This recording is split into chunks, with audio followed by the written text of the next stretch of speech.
Brown Dog Outdoors, and today we're going to do something very, very different from what I'm used to.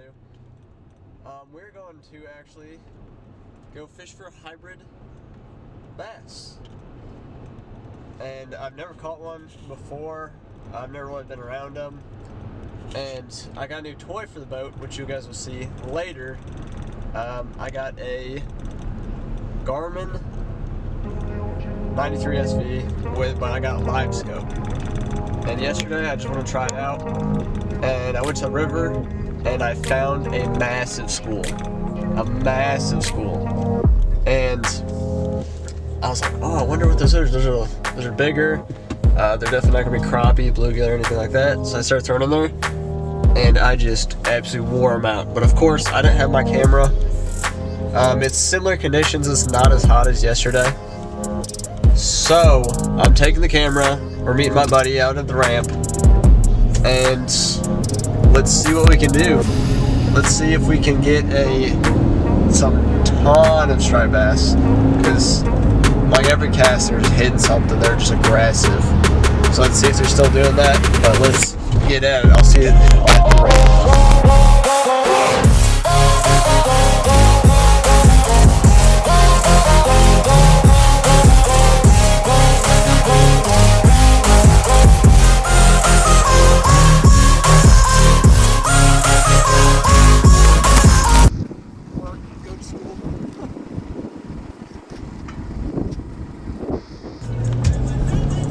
Alright guys, we are headed to the ramp right now. We're almost there. I want to get my reaction to it because yesterday was very, very bad. Like, the amount of winds and just the waves were absolutely terrible. But let's see how it is today, because today has 14-mile-an-hour winds. Oh my god. Oh Lord, have mercy on my soul. It's about the same as yesterday. I will tell you, it is sketchy. Very much sketchy. Let's see if I can't zoom in.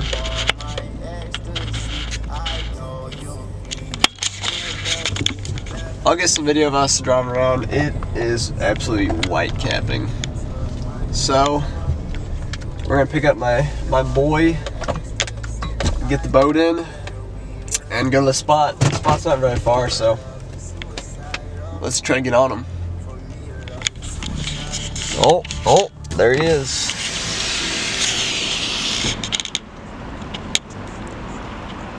What you say?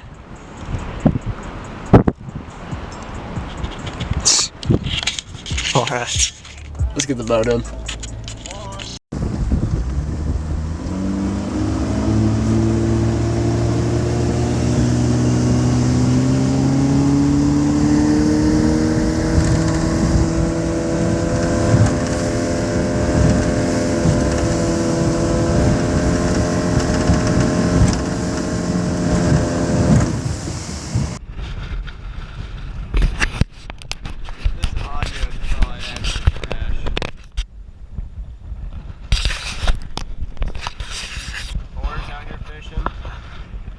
See up the river, it's just absolutely terrible.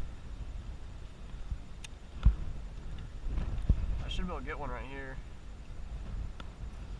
I saw that crap.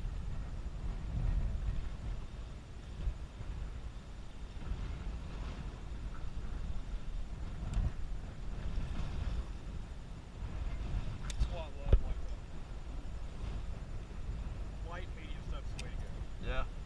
I 100% agree, especially on stuff like this. Like, they're pretty hefty though.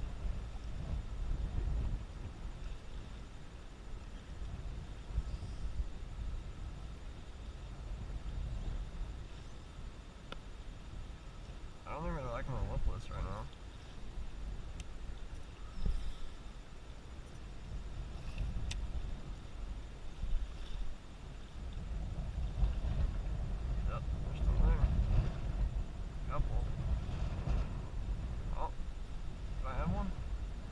Sideways.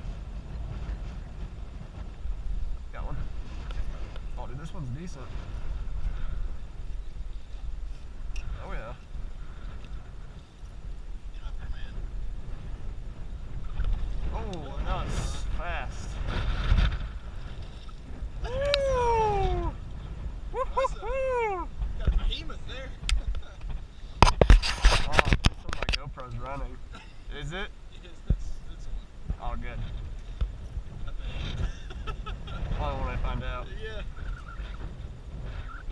flat right there.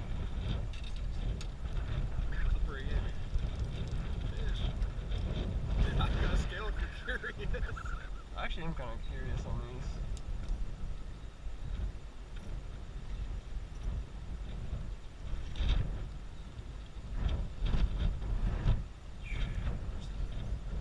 I mean, these are all smaller than yesterday. Yeah.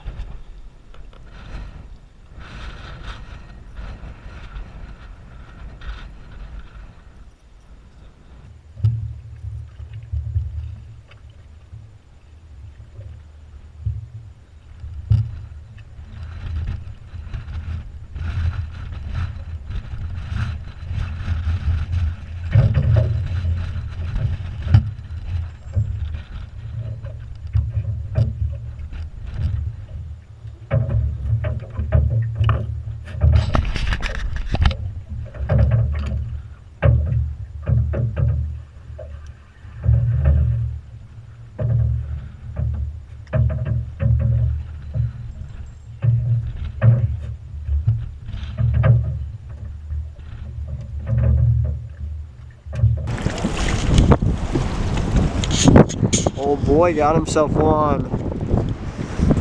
He's on the swim bait.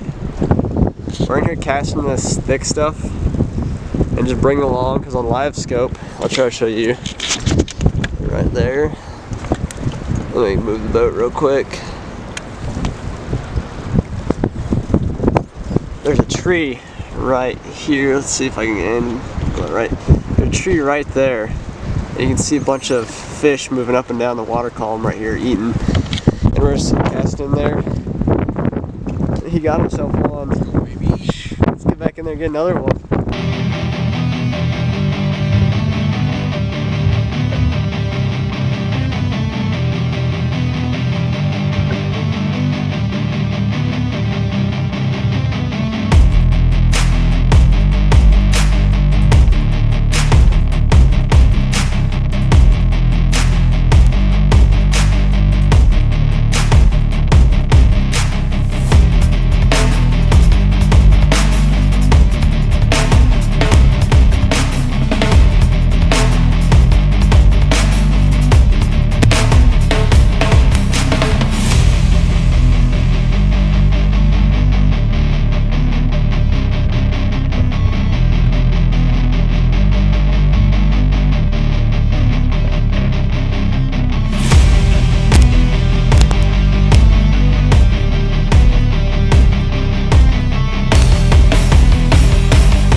That fish is, I'm gonna guess 3 pounds. 211.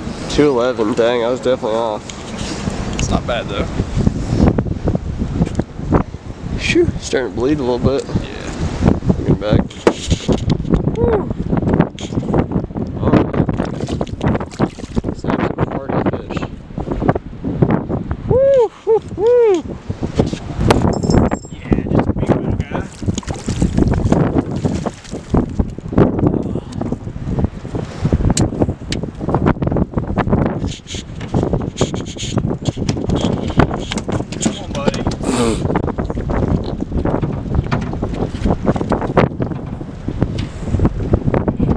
Got another one. Let's see, let's check the pile, see if they're still in there.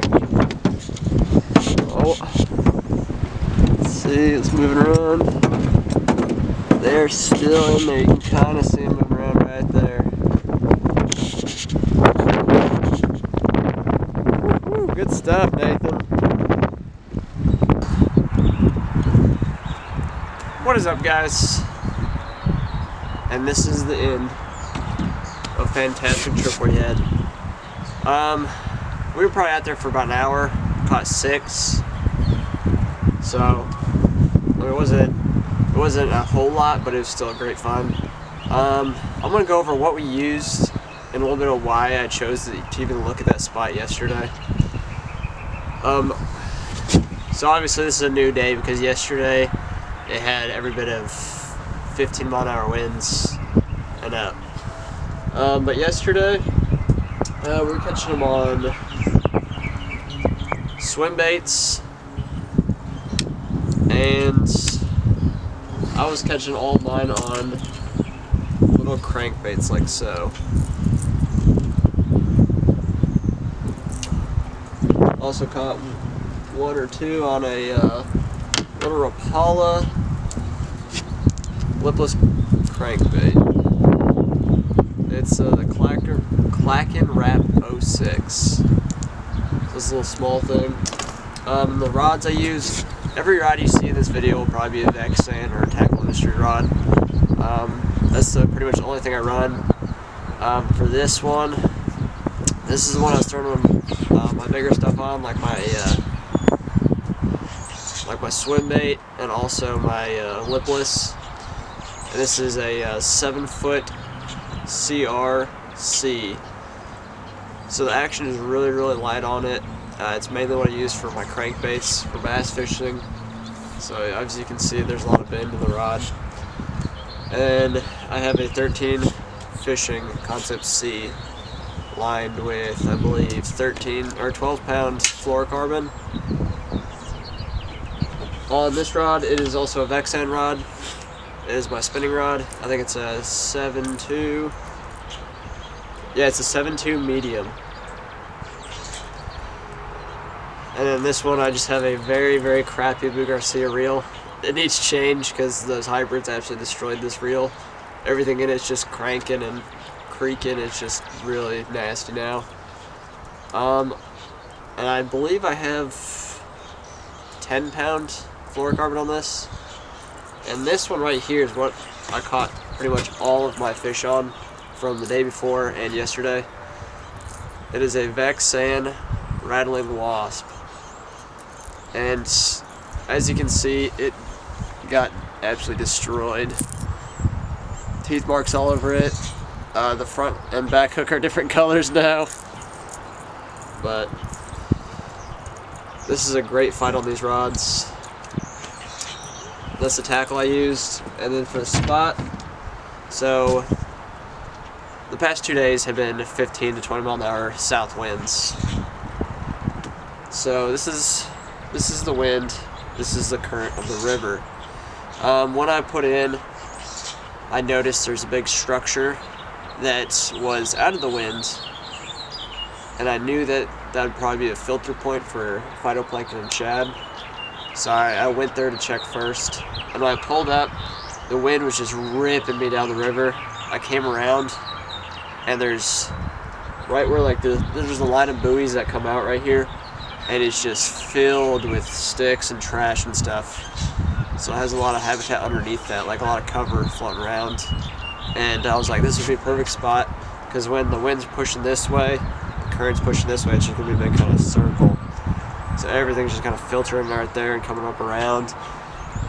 So the shad will be pushed up here, and obviously that means the predators are gonna be pushed up there too. So when I pulled up there, I came around, put in my live scope, and I started noticing there was a bunch of fish. And when I got closer to this end point right here is where I found all of the fish. And there's down trees down there, and they're all holding to that structure, and they're all staying around like 5 to 10 feet. So without the live scope, I think I definitely would have struggled finding those fish. I think that helped me a lot in just fishing in general for these last 2 trips and catching fish. And what's really funny about this trip is, if my teacher's watching this, I definitely was not in class while fishing. But if you look at the video, I definitely was in class, but he doesn't even know that. And then Nathan, my buddy, had to go to clinicals afterwards, which is why he's changing into the scrubs. So we only had like a really short time to fish, but overall it was a great trip. And I appreciate you guys watching. Please like and subscribe, and let me know what you want to see next. Leave a comment. It can be muskies, trout, bass, anything. Let me know what you want to see. and I appreciate you guys for watching. Peace out. Adios.